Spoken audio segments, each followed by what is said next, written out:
Didn't talk about it. He on revenge. He don't care nothing about the victims. Nothing. This where she at? No cage, a dorm. She in college. Like setup.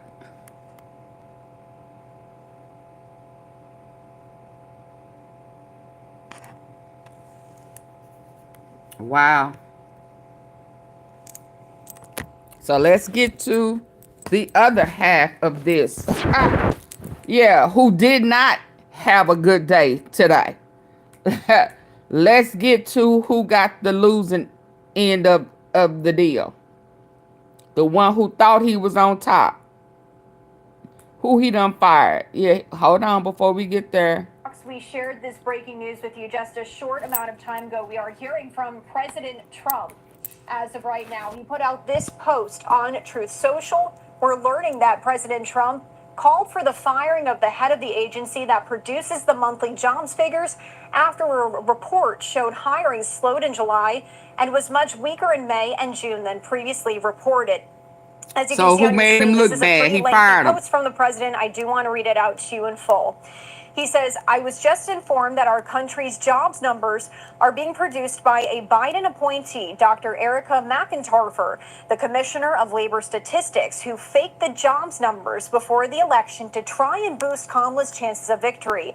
This is the same Bureau of Labor Statistics that overstated the jobs growth in March 2024 by approximately 818,000, and then again right before the 2024 presidential election in August and September by 112,000. These were records. No one can be that wrong.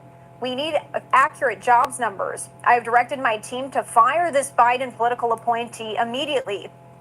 She will be replaced with someone much more competent and qualified. Important numbers like this must be fair and accurate.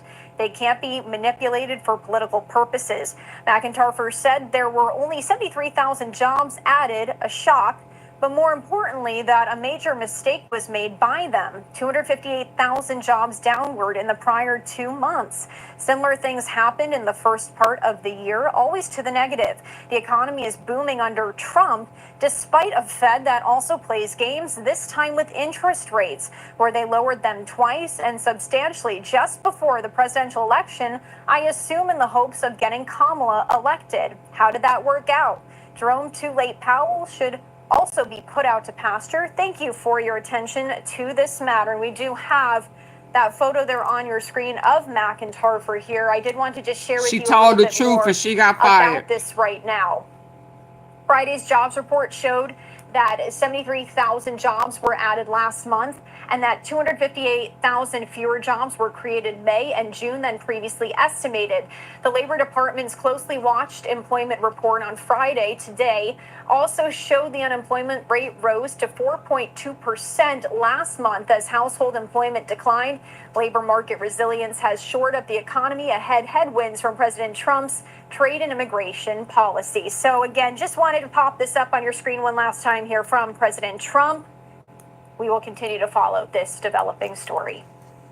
It's going down, baby. This is the quickest. It's going down. All over town. Hold on. Let me see what this Smithsonian removes Trump impeachment from. What? We're learning some new details today after the Smithsonian Institution decided to remove references to President Donald Trump's 2 impeachments from an exhibit on the American presidency.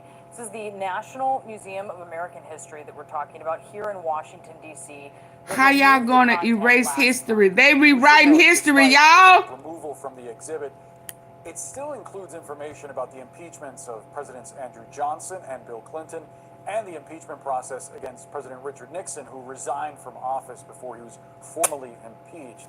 Let's get the latest from CNN. How they go remove it as if it never happened? Executive order back in March that targeted the Smithsonian. Do we know exactly why they took these steps? Oh, wow. Well, like a lot of this, do you know exactly why? No, because nobody's